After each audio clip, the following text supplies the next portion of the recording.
If you were to log onto the internet right now and search for unsolved mysteries, it would not take long before you stumbled across a very specific, very famous piece of security camera footage. The video is from an airport terminal. The camera is pointing at the main entrance, just catching the bright, fluorescently lit lobby. People are rolling their suitcases along the polished tile floor. Families are checking their boarding passes. People are just doing completely normal, boring airport things. But then suddenly, a young man wearing a bright yellow shirt and dark pants bursts into the frame. He is not just jogging to catch a flight, he is sprinting. He is sprinting as if the devil himself is breathing down his neck. You can see the pure, unadulterated terror in his body language. He has no luggage, he has no backpack, he does not even have his passport. He bursts through the automatic sliding glass doors, nearly knocking over a few stunned bystanders, and he just keeps running out into the bright sunlight. The security camera feed then cuts to the exterior of the airport parking lot. You see the same man in the yellow shirt dart across the hot pavement. He runs across a patch of grass and then he approaches a massive 8-foot tall chain link fence topped with sharp barbed wire. Without even slowing down or hesitating for a single second, he scales that fence like his life depends on it. He drops down on the other side, stumbles for a brief moment, and then disappears into a massive field of towering sunflowers that borders a thick, dark forest. And after that exact moment, that man was never seen or heard from again. The fact that a person could just evaporate into thin air in broad daylight, surrounded by hundreds of people at a busy international airport, is absolutely terrifying. But what makes this story truly chilling is what happened in the days leading up to that desperate sprint. Because the truth about why he was running and what he was running from is one of the most unsettling things I have ever come across. This is the story of the airport sprint. But before we get into today's story, if you are a fan of the strange, dark, and mysterious delivered in story format, then you have come to the right place, because that is all we do on this channel. If that sounds like something you would be into, please sneak into the like button's house in the middle of the night, wait until it is fast asleep, and then gently 360 no scope it. Also, be sure to hit that subscribe button and turn on all notifications so you do not miss any of our weekly uploads. Alright, let us get into it. The year was 2014. Lars Mittank was a 28-year-old guy living in northern Germany, working a very normal, very respectable job as an engineer at a local power plant. By all accounts, Lars was just a regular, down-to-earth guy. He was the kind of person you would pass on the street and not think twice about. He was incredibly close with his parents, especially his mother, whom he called all the time just to check in. He had a tight-knit group of friends that he had known for years. He loved hanging out on the weekends, maybe grabbing a beer after a long week of work. But more than anything else in the world, he absolutely loved soccer. He was a die-hard fan of the local football club, and he spent a lot of his free time watching games, analyzing stats, and passionately debating with his buddies about which team was better. I really want to emphasize how wonderfully average his life was. There was absolutely nothing in his background that would suggest he was dealing with any mental health issues. He had no history of paranoia, no history of hallucinations, no heavy drug use, nothing at all. He was a guy who liked order and logic, which makes perfect sense given that he was an engineer. He liked knowing how things worked, he liked solving problems, and he was not the type of person to let his imagination run wild. Keep that in mind, because what happens to him next completely defies all logic. In late June of 2014, Lars and a group of his closest friends decided they needed a proper summer vacation. They had been working hard all year, enduring the cold and rainy German weather, and they just wanted to go somewhere cheap, warm, and fun. So they booked a week-long trip to a popular resort town in Bulgaria called Golden Sands. If you have never heard of Golden Sands, it is basically a massive party destination located right on the coast of the Black Sea. It is packed with towering hotels, sprawling white sand beaches, cheap alcohol, and heavy bass nightclubs that stay open until the sun comes up. It is the exact kind of place where young Europeans go to blow off some steam, get a tan, and not worry about their responsibilities back home for a few days. For the first 6 days of the trip, everything went exactly according to plan. The group arrived at the resort, settled into their hotel, threw their bags on the beds, and immediately hit the beach. The weather was absolutely perfect. The sun was beating down, the ocean water was warm, and the drinks were flowing constantly. Lars was having the time of his life. His friends would later tell investigators that Lars was completely relaxed during this time. He was his usual cheerful, outgoing self, laughing and making jokes. They spent their days lounging on the warm sand, swimming in the salty ocean, and eating massive meals at the local tourist buffets. At night, the group would hit the town, and this timing was particularly special for Lars and his friends because the 2014 World Cup was going on right at that very moment. For a group of die-hard soccer fans, this was absolute paradise. So every single evening, the guys would pile into these packed, noisy sports bars right along the beach boardwalk. The air inside would be thick with cigarette smoke and the smell of spilled beer and fried food. The sound of glasses clinking and people chanting in different languages echoed off the walls. They would grab a wooden table near the back, order a round of local beers, and scream at the television screens along with hundreds of other passionate fans from all over Europe. Lars was completely in his element. He was cheering, high-fiving strangers, and just soaking in the incredible electric atmosphere of the tournament. Up to this point, there was zero indication that anything was wrong. There was no creeping sense of dread, no shadowy figures lurking in the background, no weird feelings in the pit of his stomach. It was just a group of guys having a textbook summer vacation. They were taking photos, making memories, and just enjoying being young and entirely free of stress. But as any fan of the strange, dark, and mysterious knows, the most terrifying nightmares do not start in haunted houses or dark, abandoned alleys. They start in the most ordinary, brightly lit places right when you feel the most safe and comfortable. On the 7th day of their trip, the day before they were all supposed to pack up their bags and catch their flight back home to Germany, the group decided to go out for one last night of drinking and watching soccer. They walked into a lively sports bar, ordered their drinks, and started passionately discussing the games just like they had every night prior. But tonight was going to be very different because in just a few short hours, a seemingly insignificant, totally mundane argument over a soccer team was going to trigger a chain reaction of pure, unimaginable horror. It would be the spark that would completely unravel his mind, and it would eventually lead him to that airport fence, sprinting for his life from a threat that no one else in the world could see. The atmosphere inside that sports bar was intensely loud and completely chaotic. Lars and his friends were drinking and talking soccer, specifically arguing about a German team called Werder Bremen, which Lars heavily supported. But standing right next to their table was a group of fans rooting for a rival team, Bayern Munich. What started as just normal competitive sports banter over a few beers slowly escalated. The shouting got louder, the insults got a little more personal, and the heavy bass of the bar music seemed to amplify the tension. Lars, not wanting to ruin his very last night of vacation with a massive brawl, decided to be the bigger person and step away.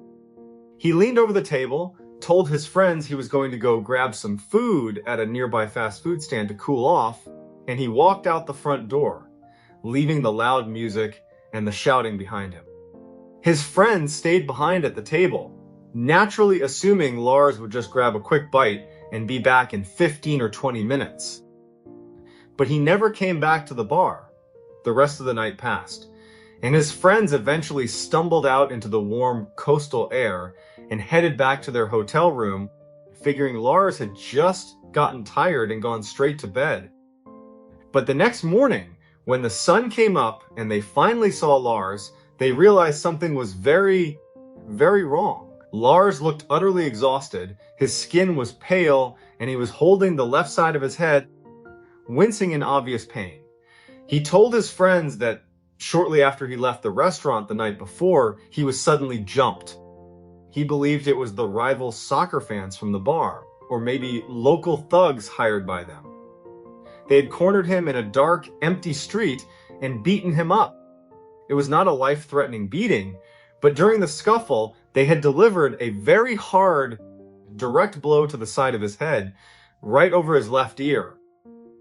Because Lars was in a significant amount of pain, his friends helped him get out of the hotel and brought him to a local doctor. The doctor took a look inside his ear with a bright light and gave him some incredibly bad news. Lars had a severely ruptured eardrum. The doctor looked him dead in the eye and told him that because of the intense air pressure changes inside the cabin of a commercial airplane, getting on his scheduled flight back to Germany that afternoon was completely out of the question. If he flew, his eardrum could completely collapse, causing permanent, agonizing damage and potential hearing loss. The doctor gave Lars a prescription for a very strong antibiotic called cefuroxime to prevent any deep tissue infection, and firmly told him he needed to stay grounded in Bulgaria for a few more days to heal. His friends immediately offered to change their flights. They said they would gladly stay back with him, keep him company, and make sure he got home safe. But Lars, being the fiercely independent and considerate guy he was, completely refused. He told them absolutely not to waste their money on flight change fees. He said he was a grown man. He was perfectly fine. His ear just hurt a little bit, and there was zero reason for all of them to miss work and pay for extra hotel rooms. He promised he would just check into a cheap, quiet hotel closer to the airport, rest up for a day or two, let the antibiotics do their job, and catch the next available flight home. Reluctantly, his friends agreed. They packed their bags, gave Lars a hug, and climbed into a taxi, heading for the airport. As soon as his friends got in that taxi and drove out of sight, a heavy, suffocating blanket of isolation seemed to fall over Lars. He was now entirely alone in a foreign country where he barely spoke the language, dealing with a painful head injury, and beginning a heavy course of prescribed antibiotics. He gathered his bags and eventually checked into a place called Hotel Color Varna. This hotel was practically in a different universe compared to the bright, luxurious, sun-soaked resort he had been staying at. Hotel Color Varna was located in a run-down, gritty part of town, far away from the beaches and the laughing tourists. It was a cheap, dimly lit building with flickering fluorescent lights and a very eerie, unwelcoming, almost sterile atmosphere to it. And it was inside the walls of this very hotel that the logical, level-headed engineer completely vanished, and something deeply terrified took his place. Late that evening, Lars's mother, back in Germany, Sandra, received a phone call. She answered it, expecting to hear her son complaining about his boring extended stay. But the voice on the other end did not sound like her son. His voice was trembling violently. He was practically panting, whispering frantically into the receiver, speaking in sharp, panicked fragments. He told her to freeze his credit cards immediately. He said, "They are coming to get me." He claimed that unknown people were following him, that there were men lurking outside his hotel room, and that they were actively trying to rob him or kill him. His mother was absolutely paralyzed with fear. She tried desperately to calm him down, begging him to explain who was following him, but Lars could not give her a straight answer. He just kept repeating that he was in grave danger, looking over his shoulder, and saying he needed to find a place to hide. Security camera footage from inside Hotel Color Varna that night paints a deeply disturbing visual picture of the pure psychological torture Lars was experiencing. The silent, grainy black and white footage shows him pacing up and down the narrow, empty hallways of the hotel in the middle of the night. His eyes are wide, darting back and forth at every single shadow on the wall. At one point in the footage, he steps inside an elevator, but he does not press a button to go to another floor. He just stands there in the back corner, pressing his shoulders firmly against the wall, hiding in the dark, as if he expects the metal doors to slide open and reveal a group of armed assassins. In another chilling clip, he is seen creeping up to the front glass doors of the hotel lobby, carefully peeling back the heavy curtains just in single inch and staring out into the pitch black parking lot for several minutes, intensely searching for invisible enemies that only he could see. He was so deeply consumed by this absolute terror that he decided he could not stay in that building for 1 second longer. Sometime in the very early hours of the morning, he grabbed his bags, abandoned his room entirely, and rushed out onto the street. He hailed a passing taxi, threw himself into the back seat, and told the driver to take him straight to the Varna airport. He figured if he was at the airport, surrounded by bright fluorescent lights, hundreds of travelers, and armed security guards, whoever was hunting him in the dark would not be able to touch him. When Lars finally arrived at the Varna airport, the sun was just starting to come up. The massive glass terminal was bathed in the warm, bright light of the early morning. To anyone else, the airport would be a place of annoyance, filled with long lines and heavy luggage. But for Lars, walking through those automatic doors and stepping into the brightly lit, heavily secured building must have felt like reaching an absolute sanctuary. There were security cameras tracking every angle, armed guards patrolling the halls, and hundreds of families bustling around. He finally had an audience. He finally had witnesses. If the shadowy figures who had been stalking him all night at that dark, miserable hotel were really going to make a move, they certainly would not do it here, out in the open in front of all these people. Before he could officially check in for his flight back home to Germany, Lars had to make one final mandatory stop. He needed to visit the airport medical center to get a doctor to look at his ear and officially clear him to fly.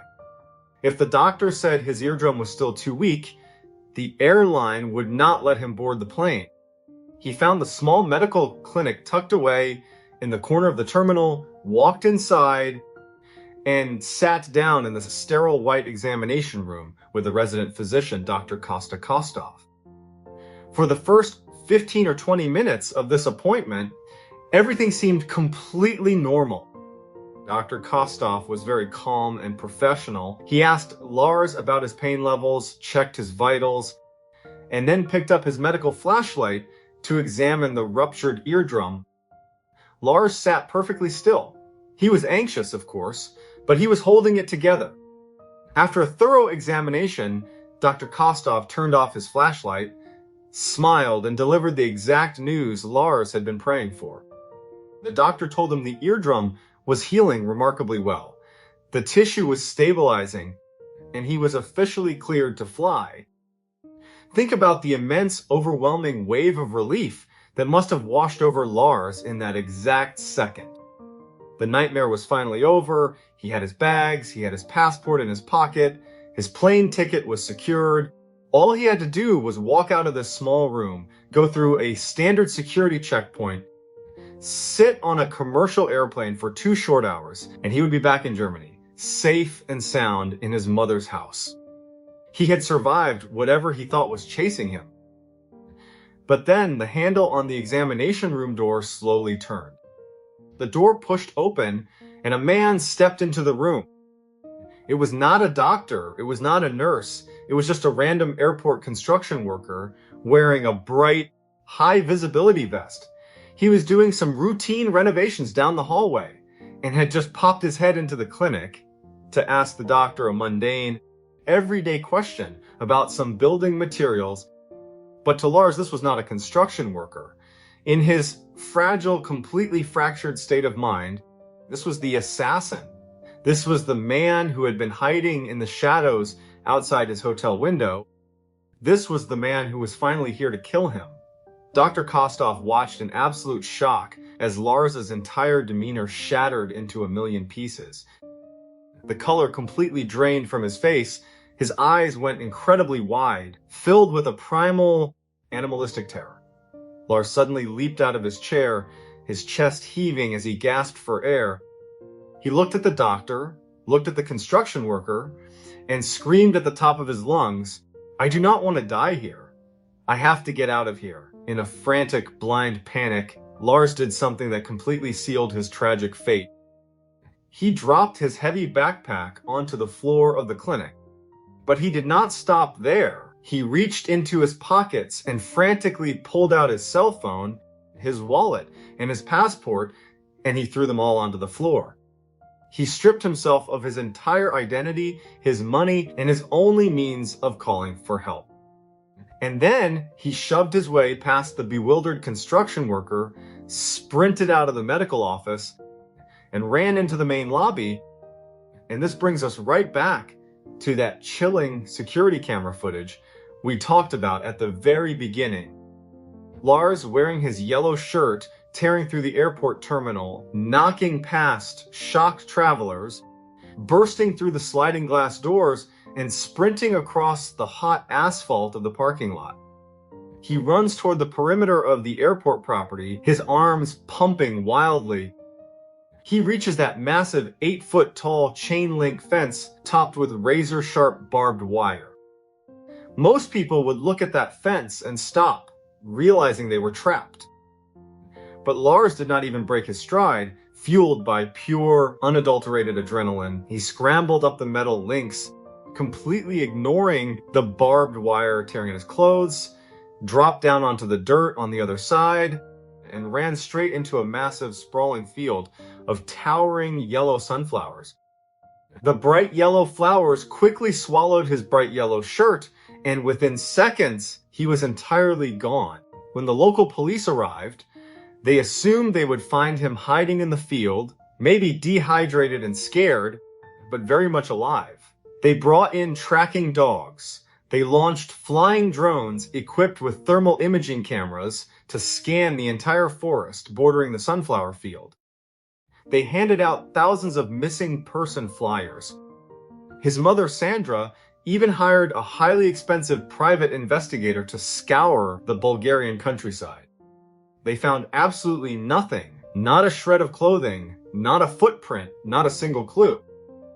Lars Mittank, a totally normal, healthy 28-year-old engineer, ran into a field of flowers and seemingly evaporated from the face of the earth. To this day, investigators are completely baffled by what caused this total psychological collapse. Some medical experts strongly believe it was the antibiotic, cefuroxime. In extremely rare cases, less than 1 in 10,000, this specific medication has been known to cause sudden, severe onset paranoia and acute psychosis. Other doctors argue that the heavy blow to the head he received during the bar fight caused an undiagnosed traumatic brain injury, essentially scrambling his frontal lobe and plunging him into a waking nightmare. Those are the logical medical explanations. But there is a third theory. It is a theory that nobody really wants to talk about because it is simply too terrifying to consider. What if Lars was not having a psychotic break? What if he was not hallucinating from a head injury?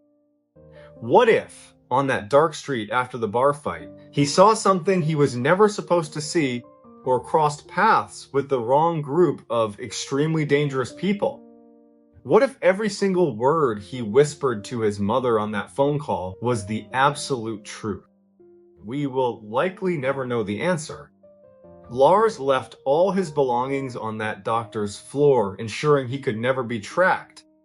And whether he finally escaped the invisible monsters he was running from, or whether the monsters finally caught up to him in that dense, Dark forest remains one of the greatest unsolved mysteries of the modern internet. It is a strange, unsettling reality that the most horrific things often happen in places that are supposed to be safe. We like to think that if we are surrounded by people, or if we are in our own homes, we are protected. But sometimes the line between safety and absolute terror is razor thin. Before we move into our next story, I have to be completely honest with you. This one hits closer to home for me than most. Years ago, I spent time in the military as a Navy SEAL. I have seen things in combat zones places like Kandahar that I still do not like to talk about. I have seen the absolute worst of human nature, and I have been in situations where the air feels heavy with danger. I know that feeling in the pit of your stomach when you know without a shred of doubt that you are being watched and that something terrible is about to happen. You don't need a reason and you don't need proof, you just know. So, when I read the details of the story I am about to share with you, it didn't feel like a cold case file or some internet urban legend. It felt familiar, it felt real, and the fact that it remains unsolved, that is the part that keeps me up at night. The date was August 20th, 1966. We were going to a hillside called Vintém in Brazil. It was a Saturday a day, just like any other. A young boy was out roaming the hillside, looking for his kite that had snapped off its string earlier that afternoon. He was scanning the ground, looking for the colorful plastic, when he caught a whiff of something that stopped him dead in his tracks. It was a thick, sickly sweet, putrid smell, the smell of death. He followed the scent, pushing through the thick, overgrown brush until he reached a clearing near the summit. And there, lying on the ground, were two men. They were dressed in formal dark business suits, the kind of suits you would wear to a funeral or a high-stakes board meeting. They were wearing expensive, heavy raincoats, despite the fact that it had been a perfectly clear, dry day, and they were lying on their backs, side by side, as if they were just taking a nap on the hillside. But they were not sleeping, they were dead. When the police arrived and began to process the scene, they were immediately struck by how bizarre the whole setup was. There were no signs of a struggle, there were no weapons, no blood, and no signs of robbery. The men still had their wallets and their watches. They hadn't been killed by a wild animal, and there was no evidence of a lightning strike or any other natural disaster. But the strangest thing, the thing that made even the most seasoned investigators turn away in confusion, was the object that covered their faces. Both men were wearing custom-made lead-lined masks. They were essentially thin sheets of lead crudely cut into a shape that covered the eyes, designed to act as a barrier. It looked like something out of a science fiction movie, or perhaps a ritualistic sacrifice. But who were these men, and why on earth were they lying on a remote, overgrown hillside in Brazil, wearing suits, raincoats, and lead masks? The investigation would quickly reveal that these were not drifters or criminals. They were two highly respected, middle-aged electronic technicians named Manuel Pereira da Cruz and Miguel Jose Viana. They lived quiet lives in the nearby city of Campos dos Goytacazes. They were hard-working, devoted husbands and fathers. They were the kind of guys who spent their weekends fixing radios and televisions for their neighbors, always eager to help out, and always home in time for dinner. That morning, they had told their families they were going to the city to buy supplies and some electronic components for their workshop. Their wives kissed them goodbye, expecting them back by evening. Instead, the men took a bus, climbed a mountain in the middle of nowhere, and put on those masks. As the police started going through the men's pockets, they found a small, handwritten note that was tucked away in a notebook. It was written in Portuguese, and it read like a cryptic, terrifying set of instructions. It said, and I quote, 1630, be at the agreed location. 1830, swallow capsules, after effect, protect metals, wait for mask signal. The note didn't explain who wrote it, or what the signal was, or why they were waiting for it on that hill. But it was clear that this wasn't a random event. This was a planned, deliberate sequence of events that ended in two men losing their lives, for a reason that, to this day, no one can fully explain. As we dig deeper into this, the pieces of the puzzle don't fit together. They only get stranger. We have to look at the lives of Manuel and Miguel and what exactly they were doing in the world of scientific spirituality that led them to that hilltop. What they were looking for wasn't found in a textbook, it was found in the sky, and what they thought they were protecting themselves from with those lead masks. Well, that's where the story takes a turn that even the investigators couldn't wrap their heads around. The investigation into the lives of Manuel and Miguel revealed a secret world that their families knew almost nothing about. These were not just men who fixed televisions, they were self-taught researchers obsessed with what they called scientific spirituality. They were convinced that the universe was filled with forces beyond human perception, and they spent countless hours in their workshop trying to build devices that could communicate with entities that were, for lack of a better term, not of this world. As detectives poured through their journals, they found pages filled with complicated diagrams of electronic circuits, strange theories about electromagnetic fields, and frantic notes about higher dimensions. It became clear that the men weren't just tinkering with radios. They were trying to build a bridge to something else. But here's where the blind spot in the investigation becomes truly haunting. The police spent weeks interviewing everyone who knew them, their wives, their co-workers, their neighbors. Not a single person could say that Manuel or Miguel had ever shown any signs of depression or hopelessness. They were vibrant, curious, and deeply dedicated to their families. They had no reason to end their lives. Yet, the evidence pointed toward a calculated, ritualistic departure. When the autopsy results finally came back, they were completely inconclusive.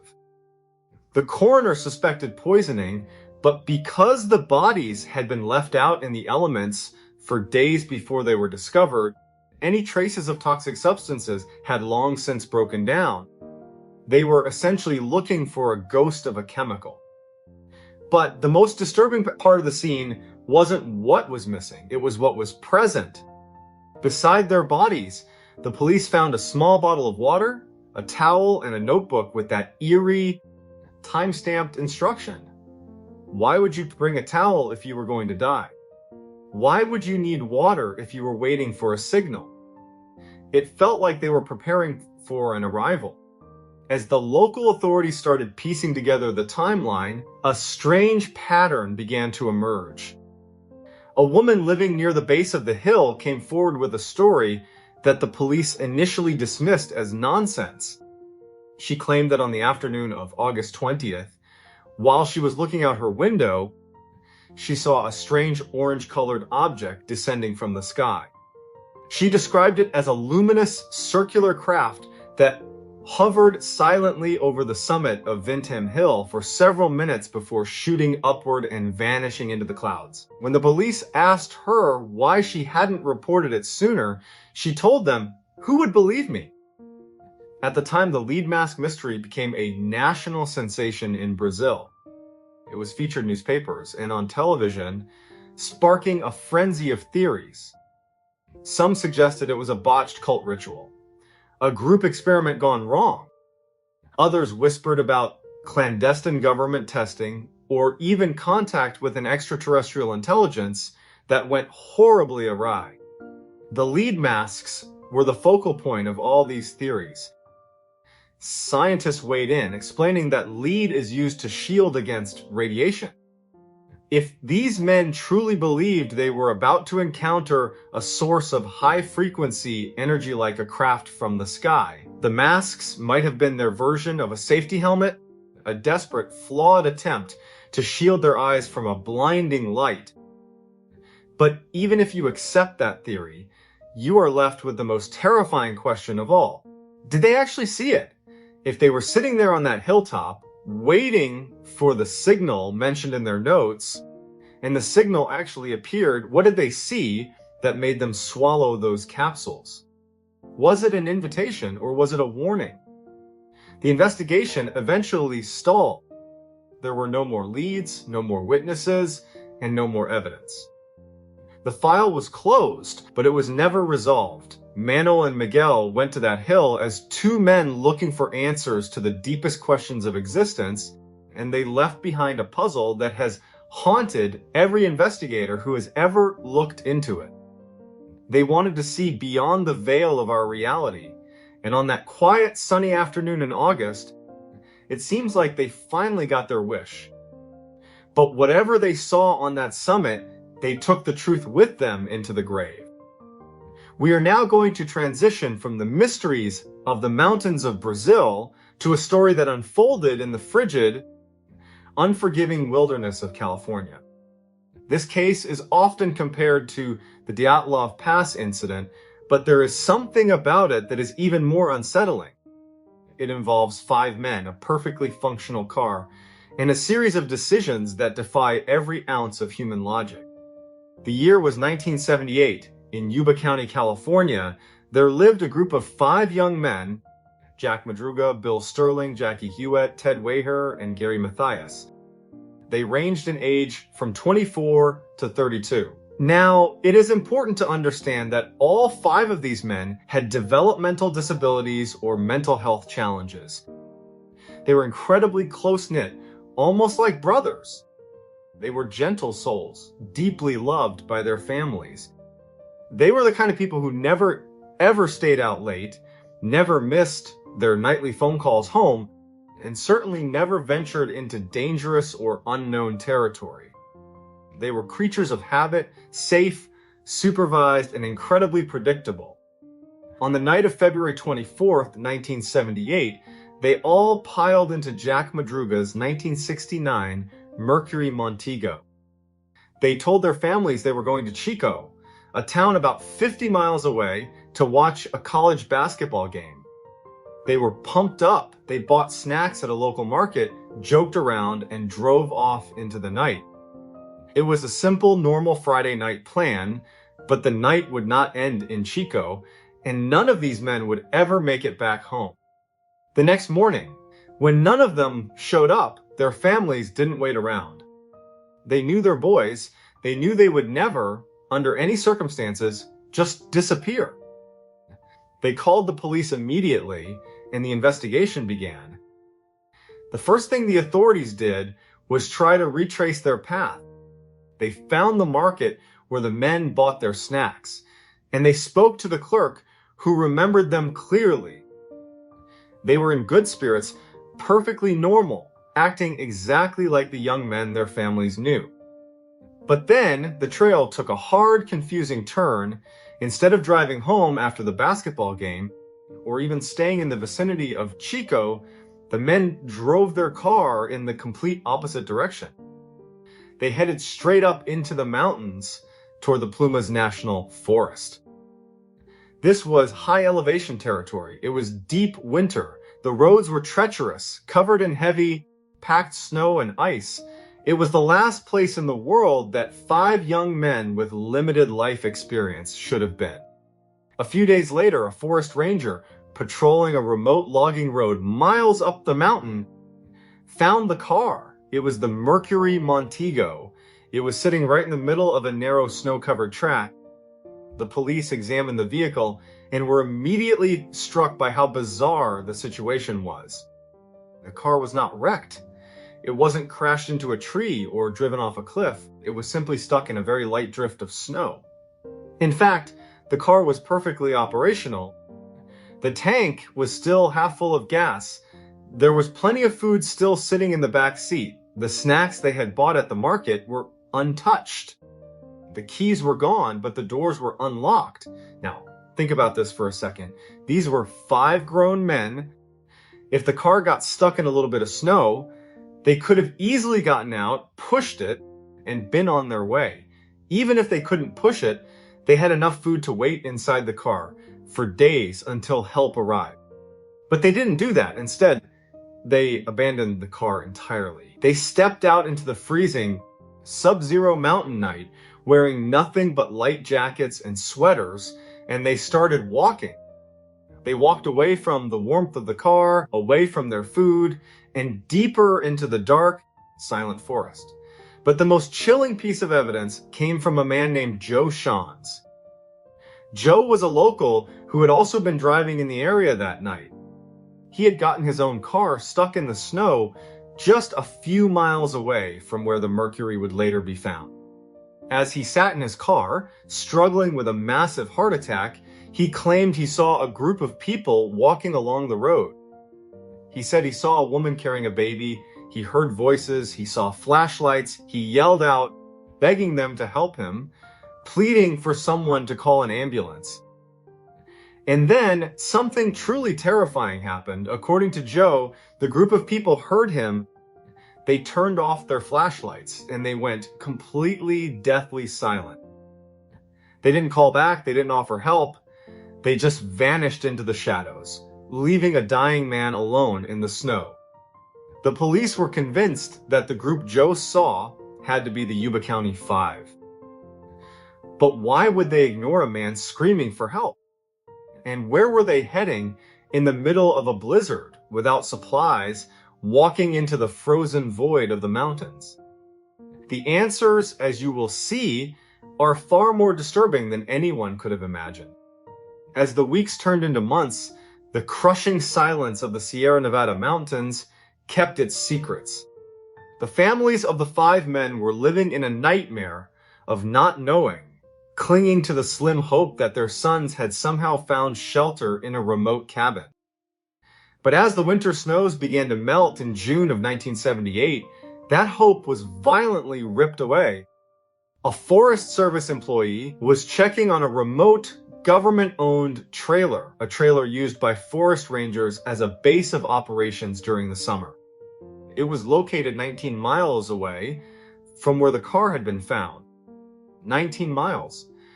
To put that in perspective, that is a grueling journey, even for an experienced hiker in perfect weather, let alone 5 men in light clothing during a brutal winter storm. The ranger reached the trailer, but as he approached, he noticed something was wrong. The trailer was supposed to be securely locked, but it looked as if someone had tampered with the entrance. When he forced the door open, the smell hit him before he even saw the interior. It was the heavy, unmistakable scent of death. Inside, curled up on the bed, covered by 8 layers of sheets and blankets, was the body of Ted Wayher. The scene was a masterclass in psychological horror. Ted had been alive for a long time after the others had vanished. He had lost nearly 100 pounds, his beard had grown long, he had clearly suffered a slow, agonizing death from starvation and exposure. But here's the part that defies all human logic. Inside that trailer, there was a pantry. And that pantry was fully stocked with enough freeze-dried food to keep all 5 of them fed for an entire year. There was even a propane tank right outside the trailer that could have powered the heater and kept them warm. But they didn't touch the food, they didn't turn on the heater, they didn't even try to reach out for help. The police began to fan out across the surrounding forest. A few days later, they found the bodies of Jack Madruga and Bill Sterling. They were lying in a small clearing about 4 miles away from the trailer. They hadn't died from the cold. They had died from starvation. They were essentially skeletons, stripped of all their body fat, despite the fact that they were within walking distance of the trailer and the food inside it. Then they found Jackie Hewitt. His remains were discovered in the brush, not far from the trailer. And the 5th member of the group, Gary Mathias, was never found. Only his shoes were discovered inside the trailer, as if he had simply stepped out of them and ceased to exist. The investigators were completely, utterly baffled. They had a perfectly functional car, a stocked cabin full of food, and a group of 5 men who, by all accounts, were terrified of the dark and the cold. Why would they abandon their car walk 19 miles into the deepest part of the forest, and then sit in a cold, dark trailer and slowly starve to death while surrounded by rations? It wasn't a crime of violence. There were no signs of a struggle. It wasn't a crime of passion. It felt like some kind of forced march or a collective psychological breakdown that stripped them of their basic survival instincts. But there was one piece of the puzzle that the lead investigator, Sergeant David Super, kept coming back to. Gary Mathias, the only one who was never found, was the only member of the group who had a serious history of mental health struggles. He suffered from schizophrenia, and he was known to have violent, unpredictable episodes if he missed his medication. Could Gary have been the catalyst? Could his descent into a psychotic episode have dragged his 4 best friends into a shared, terrifying delusion? Did he convince them that they were being hunted, or that the forest was a place of safety? We have to look at the psychological bond these men shared. They were, in every sense of the word, a unit. They lived together, they played together, and they moved through the world as one entity. If one of them fell into a deep paranoid crisis, would the others, who trusted him with their lives, have followed him into the abyss? But even if you believe that, you are still left with the sight of that pantry. You are still left with the image of those men sitting in the dark, shivering under sheets, while bags of food sat untouched just a few feet away. That isn't just mental illness. That is something far more primal. Something that suggests they weren't just running from the cold. They were running from something that to them was far more dangerous than starvation. And whatever that was, it had them under its control from the moment they turned their car away from home and drove up that mountain. The mystery of the Yuba County Five is one of those cases that doesn't just sit in the back of your mind. It kind of bores a hole straight through it. When you look at the facts, the car, the 19-mile trek, the unused food, it feels like a glitch in reality. You want it to make sense. You want there to be a logical explanation, like a wrong turn or a bad breakdown, but every time you try to piece it together, you hit a wall. Investigators who spent years on this file often pointed to the most uncomfortable variable, Gary Mathias. Because Gary was the only one in the group with a documented history of severe schizophrenia, the police wondered if he had, in a moment of crisis, essentially hijacked the group. If Gary stopped taking his medication, his grasp on reality could have fractured completely. Maybe he saw something in the dark that wasn't there. Maybe he heard voices. And because these guys were so close, because they trusted each other with their lives, maybe they didn't question him. But even if we blame a mental health crisis, it doesn't explain the physical trail. How does a group of men who have never spent a night in the woods manage to navigate 19 miles of jagged mountain terrain in the middle of a winter storm? That is an endurance test that would break a professional mountaineer. They were wearing light windbreakers and sneakers. They weren't dressed for a survival trek. They were dressed for a basketball game. And then there is the testimony from Joe Shans, the man who was stuck in the snow and claimed he heard voices and saw flashlights. If that was truly them, why wouldn't they help him? Why would they turn off their lights and go silent the second he cried out for aid? It paints a picture of a group that wasn't just lost, they were hiding. They were in a state of hypervigilance, moving through the woods with a kind of desperate, silent purpose. There is another theory, one that is whispered about in the small towns around Yuba County. Some locals believe the men didn't leave the car because they were lost. They believe they were intercepted. They suggest that the men might have seen something they shouldn't have, perhaps an illegal operation happening in the deep forest, and that they were herded, driven by fear into the mountains until they were so far off the grid that they just collapsed. It is a dark, cynical theory, but it explains why they might have been so afraid to ask for help and why they might have been so terrified of being found. However, there is no evidence of foul play, no bullet casings, no signs of a struggle, no evidence of a third party. Just the silence of the woods and the 5 men who walked into it and never walked out. The most unsettling thing about this story is the psychological toll it took on the families. Can you imagine the torture of waiting for your son to come home, only to find out months later that he was sitting in a trailer 19 miles away, slowly starving to death, with a pantry full of food right behind him? The sheer agonizing disconnect between their situation and their actions is what keeps this case firmly in the realm of the true weird. It feels like they were in a different world than the rest of us.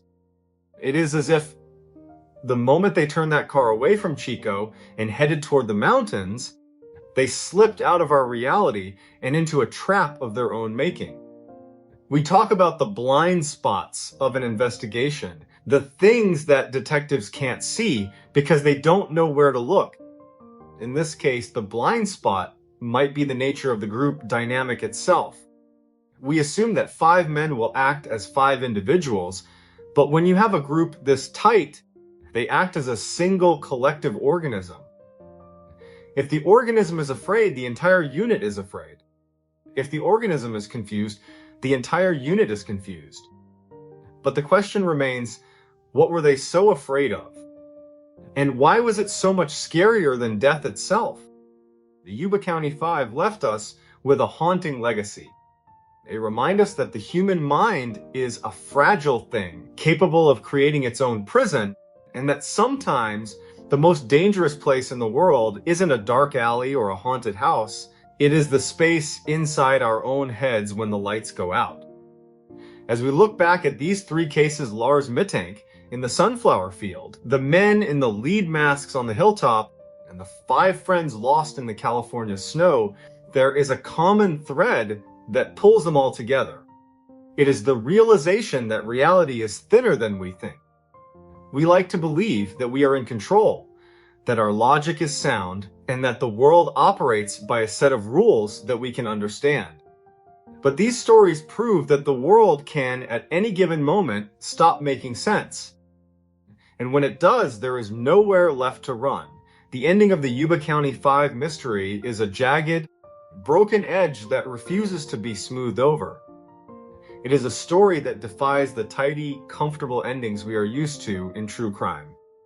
There is no smoking gun. There is no hidden diary explaining the rationale behind their final, fatal choices. There is only the wind howling through the Sierra Nevada and the lingering questions that haunt the families left behind. To this day, the case remains officially categorized as a tragedy, an inexplicable sequence of survival failures. But for those who have spent decades analyzing the timeline, the police reports, and the geography of that mountain, the label tragedy feels insufficient. It feels like a placeholder for something much darker, something that hasn't been properly named. Consider the sheer physical impossibility of their final days. The trailer was not just a shelter. It was a fortress against the elements. It was stocked with rations, it had a heater, and it was located in an area that rescue crews were actively searching. Yet they stayed inside, shivering in the dark, watching their own bodies waste away, while the tools for their survival were sitting right there, within arm's reach. They were not wandering. They were waiting, but waiting for what? Was it the return of the people they were hiding from?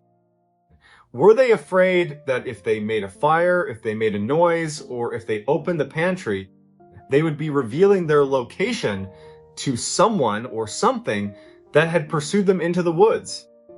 That would explain the silence when Joe Shans cried out for help.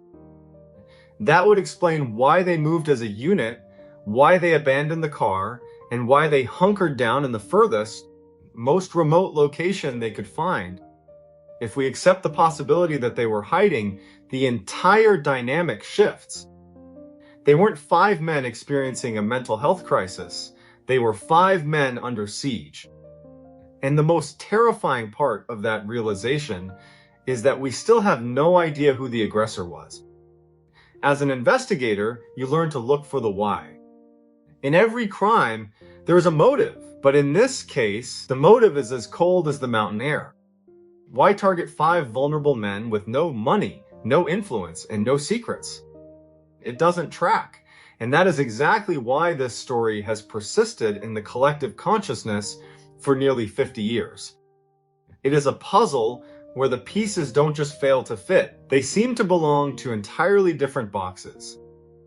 The story of the Yuba County Five serves as a grim reminder that we are all, to some extent, at the mercy of our circumstances.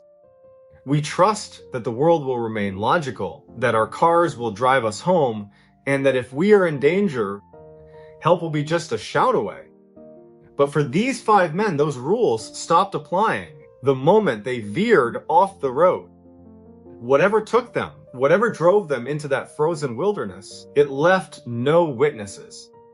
It left no fingerprints. It just left behind 5 empty chairs at 5 different dinner tables, and a mystery that will continue to baffle every single person who hears it. The woods are still there, the mountains are still there, and somewhere deep in the archives of local history, the names of Jack, Bill, Jackie, Ted, and Gary remain, not just as victims of a mystery, but as a permanent warning about how quickly a life or 5 lives can simply slip through our fingers and into the void.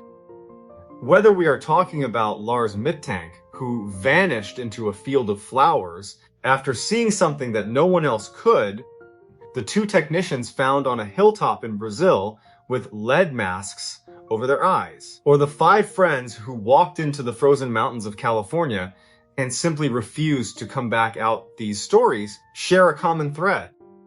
They are all cases where the logic of our everyday world completely collapsed.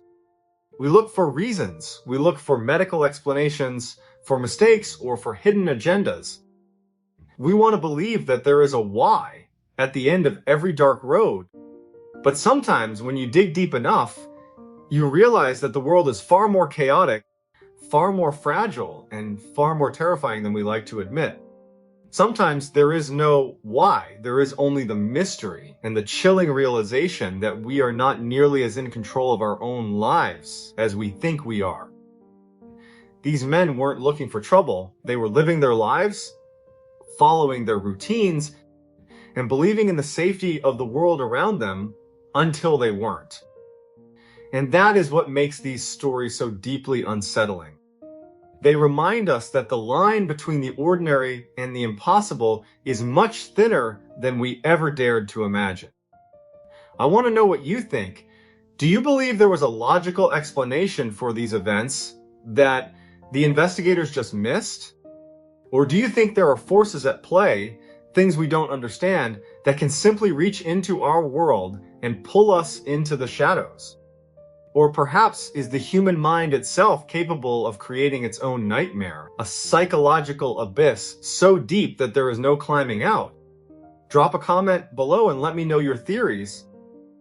I read as many of them as I can, and I am always looking for new perspectives on these strange, dark, and mysterious cases. Thank you for spending this time with me and for helping me peel back the layers of these incredible, unsettling mysteries. If you enjoyed this video and want to see more content like this, please make sure you are subscribed to the channel. We have new strange stories coming your way every single week, and I would love to have you along for the ride. Until next time, stay safe, keep your eyes open, and remember, the truth is often much stranger than the stories we tell ourselves. I will see you in the next one.